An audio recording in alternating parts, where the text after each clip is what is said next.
Čeprav naš mesec maj se zadnje dni rad pretvarja, da je april, a vseeno nam je ponudil že kar nekaj sonca in nekaterim skrajša pot v šolo, meni pa na infodrom.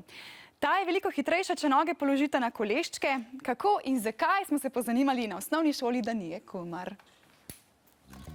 Skiro ali rolka? Za oboje velja, da je pot v šolo z njima lepša.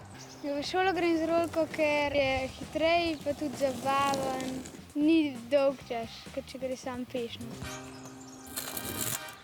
Ponavadi kakšne trike me drugi naučijo, pa ker sem tukaj blizu doma. Da je šviganje užitek, pa je treba poskrbeti tudi za varnost. Pri vožnji s skirojem ni pravil, ampak vseeno, sicer se hitro peljem, ampak ko vidim kakšnega pešca, moram upočasniti. Se ustavim tudi, če je treba kdaj, moram jaz bolj paziti. Sta pa tako rolka kot skiro zabavna rekvizita za preganjanje časa pred poukom in med odmori.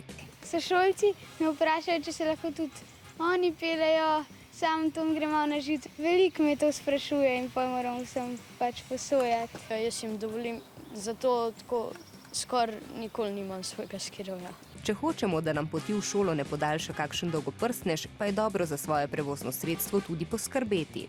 Ko pridem v šolo, zaklenem skiro z ključavnico, ključ pa si spravim v torbo. Vožnja z rolko je v šoli prepovedana.